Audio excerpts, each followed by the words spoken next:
Assalamualaikum warahmatullahi wabarakatuh. Saya buat video ini sengaja buat adik-adik, kakak-kakak yang statusnya sampai saat ini masih pelakor. Saya ingin menceritakan kisah hidup saya pribadi. Saya dari Cirebon. Pada tahun 2010, saya mencintai seorang laki-laki, dia dari Majalengka. Tapi dia kerja di Jawa Timur, tepatnya Bojonegoro. Pada saat kenalan, dia ngakunya duda. Kenalan sudah lama, kita udah sering ketemu, sampai suatu saat saya lihat KTP dia masih beristri. Kemudian saya tanya, ini apa maksudnya? Dia bilang, ya saya masih beristri. Dia di situ nangis minta maaf. Akhirnya karena hati saya sudah terlanjur cinta, udah terlanjur suka, merasa nyaman dengan dia, akhirnya hubungan kami pun lanjut. Walaupun saya sudah tahu dia sudah punya istri dan punya anak 2. Kami sering ketemuan. Waktu itu saya merasa sangat bangga sekali ketika dia selalu menuruti semua kemauan saya. Di situ kelebihan dia, selalu memanjakan saya apa yang saya inginkan. Emas, perhiasan, dompet saya selalu penuh, apalagi yang namanya pulsa. Buat semua, buat anak saya, buat semua. Kalau saya minta isiin pulsa langsung.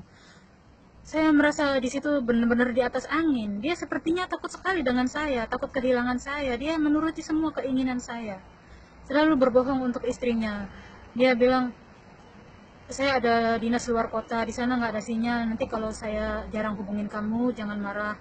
Kamu nggak usah telepon-telepon saya. Nanti kalau ada sinyal, saya yang telepon kamu. Dan istrinya itu, masya Allah, seorang istri yang soleha. Dia selalu percaya sama suaminya. Iya mas, iya mas. Padahal waktu itu dia sama saya. Saya alasan sama keluarga saya kerja. Padahal saya ke Jawa Timur. Di sana saya tinggal di Hotel Kudus, tepatnya di Bojonegoro. Di situ setiap kali istrinya telepon, dia bilang apa nggak ada sinyal, langsung dimatiin. Istrinya itu seorang yang sangat sabar.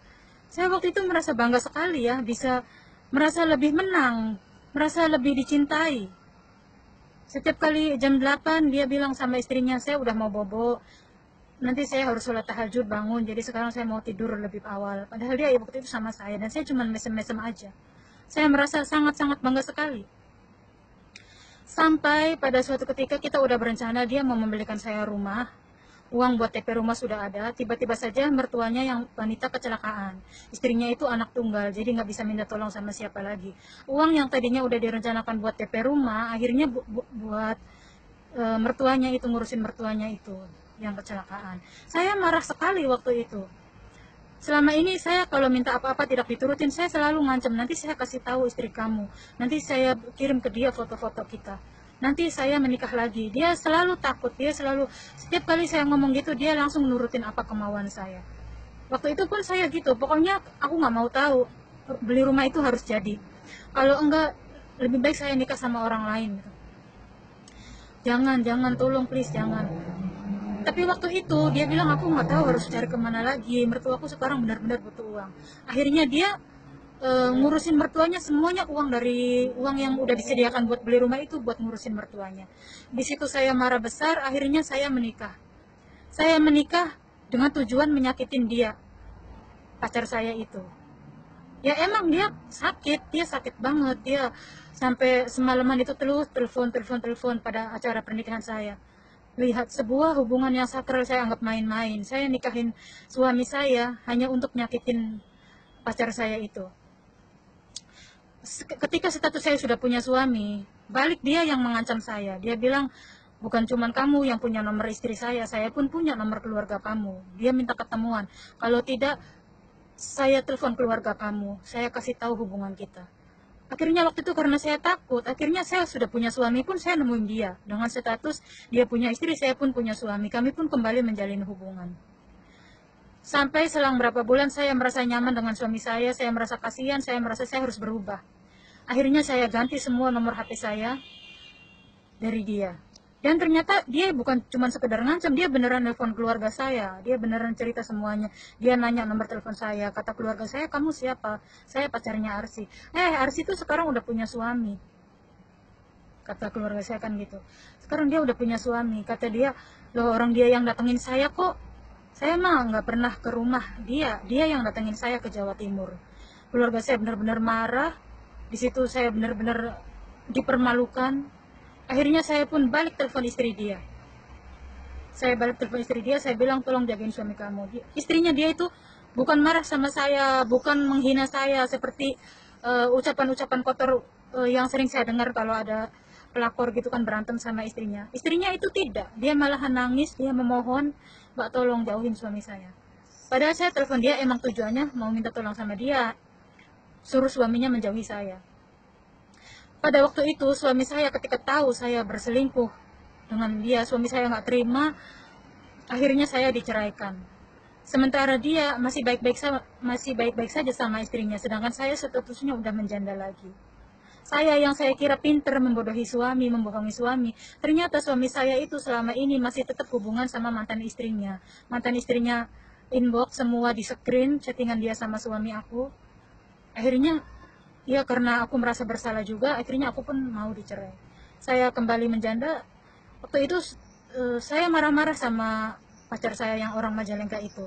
Saya bilang saya sekarang dicerai sama suami saya gara-gara kamu, saya minta tanggung jawab kamu. Dia bilang, kamu sudah berhasil membuat istri saya menangis, kamu sudah berhasil menghancurkan rumah tangga saya, sekarang saya nggak kenal kamu lagi. Di situ saya benar-benar merasa hancur. Seorang laki-laki yang selama ini begitu takut kehilangan saya, yang selama ini sepertinya begitu menyayangi saya. Ayah bunda udah nggak ada semua, kamu, dia bilang kamu. Kemudian dia ganti nomor telepon, istrinya pun ganti nomor telepon, akhirnya endingnya cuma seperti itu. Jadi buat mbak-mbak yang saat ini statusnya masih pelakor, kalau laki-laki itu bilang, saya mempertahankan rumah tangga saya hanya demi anak-anak, itu basi mbak. Semua laki-laki bilangnya begitu, saya udah gak nyaman dengan istri saya hanya berat sama anak-anak. Semua laki-laki bilangnya gitu, nyatanya dia tetap sama istrinya. Ketika semuanya terbongkar, dia tetap milih istrinya. Seorang wanita yang selama ini susah bareng sama dia. Seorang wanita yang ada ketika dia menganggur, ketika dia nggak ada kerjaan, yang terima ketika masih hidup seadanya. Sedangkan saya ini kan tinggal tahu enaknya saja. Buat mbak-mbak yang masih pelakor, hargailah diri mbak. Jangan mencintai suami yang beristri. Kalaupun mbak dibohongin, kalaupun mbak ditipu, ya anggap saja itu kebodohan kita sendiri. Nggak usah dilanjutkan. Karena sebagai wanita, walaupun misalnya kita yang dipilih dan dia meninggalkan istrinya, belum tentu apa yang dia miliki itu berlanjut. Misalnya kita berat sama pacar kita itu karena dia kaya, karena dia mapan, itu kan rezeki istrinya, karena doa-doa istrinya. Nah, kalau dianya direbut, jadi dia beristrikan kita, belum tentu rezeki kita sama dengan rezeki istrinya kan. Rezekinya maling itu kan nggak ada yang berkah, gitu loh. Kalau dia tampan, itu ketampanan karena istrinya yang mengurus, karena istrinya yang merawat. Itu bukan hak kita. Semua yang dia miliki itu rezeki istrinya, hak istrinya. Belum tentu itu akan berlanjut. Bisa saja dia berpindah, jadi dia jadi suami kita. Rezekinya akan berubah karena rezeki kita sedikit. Memang kebanyakannya yang pelakor itu awalnya karena nggak tahu. Jadi buat mbak-mbak yang sudah tahu dia punya suami beristri, minta kejelasan. Kalaupun kita bisa merebut suami orang, dalam hati kecil kita akan terus-terus dibayangi ketakutan. Jangan-jangan suatu saat dia pun akan ninggalin kita.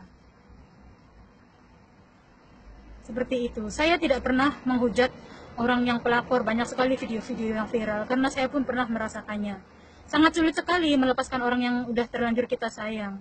Tapi sebaliknya itu bukan hak kita. Uang dia bukan hak kita. Ketampanan dia, kemapanan dia itu semua dari istrinya. Di luar sana masih banyak cowok-cowok single yang bisa memberikan cinta yang tulus, keikhlasan. Seorang cowok yang bisa tanggung jawab dan bisa menghormati kita sebagai wanita. Sekian dari saya. Assalamualaikum warahmatullahi wabarakatuh.